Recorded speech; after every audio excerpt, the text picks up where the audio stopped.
Halo semua, balik lagi di One Insight. Hari ini kita bakal bahas mengenai bagaimana sih cara kita mengatasi diri kita yang selalu membanding-bandingkan diri. Nah, di sini ada nggak orang atau yang ngerasa suka membanding-bandingkan diri dengan orang lain? Nah, karena seringkali gitu kita merasa kita tuh pengen banget membandingkan diri kita dengan orang lain. Misalnya dalam prestasi, dalam penampilan, atau dalam kehidupan kita, dalam kehidupan sehari-hari gitu. Namun membandingkan diri ini dapat menjadi beban juga bagi kita gitu. Terus mengganggu juga kehidupan kita sebetulnya.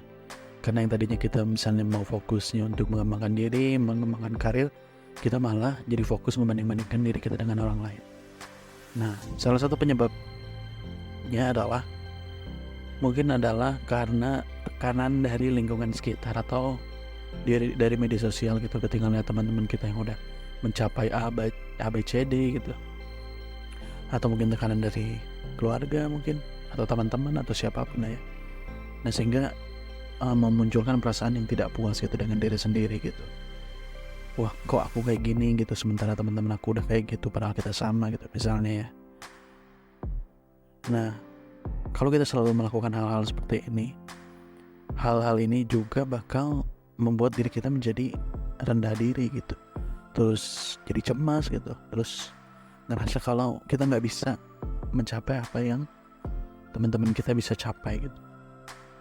Nah, terus gimana dong cara mengatasi rasa ingin membandingkan diri terus gitu? Nah, salah satunya adalah kita harus merubah pola pikir kita dulu gitu, dan fokus pada melakukan perbandingan dengan orang yang paling tepat, orang yang paling sesuai. Bukan orang lain, bukan teman kita, bukan sahabat kita, tapi siapa? Tapi kita bandingkan diri kita dengan diri kita sendiri gitu. Karena yang sama gitu ya, atau yang sesuai gitu untuk dibandingkan adalah diri kita dengan diri kita kemarin gitu.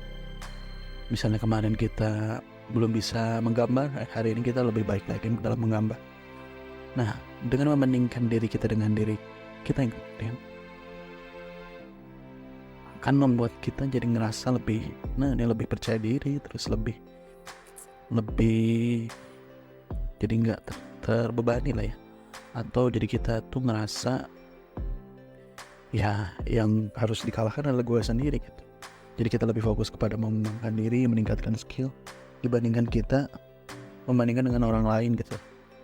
Nah, terus langkah apa yang bisa kita lakukan gitu sekarang gitu? Nah, salah satu langkah yang bisa kita lakukan adalah dengan membuat hal-hal apa saja yang ingin kita tingkatkan gitu. Daripada kita membandingkan diri dengan orang lain, lebih baik kita coba untuk meningkatkan diri dengan apa yang ingin kita lakukan.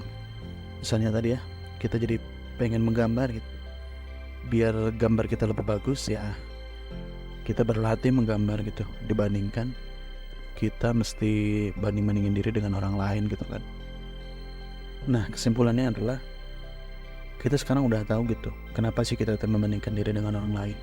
Mungkin memang karena tekanan gitu ya, apalagi milenial atau Gen Z gitu ya, tekanan dari sosial media yang sangat-sangat banyak, sehingga kita ngerasa aduh, kok gue masih gini gitu, sementara orang lain udah gitu kan, sementara Justin Bieber udah naik jet pribadi gitu. Nah, gitulah ya. Nah, terus kita juga udah bahas tadi dampaknya ternyata buruk banget bagi kesehatan kita ya, terutama bagi diri kita sendiri. Kita jadi selalu cemas, terus kita jadi nggak meningkatkan diri, kita jadi lupa bahwa sebetulnya harus ditingkatkan diri kita, ngapain juga kita memikirkan orang lain gitu ya. Dan yang terakhir, terima kasih yang udah mengikuti pembahasan kali ini, semoga bermanfaat. Jangan lupa untuk terus menghargai diri sendiri dan fokus pada pengembangan diri sendiri gitu. Sampai jumpa di episode selanjutnya.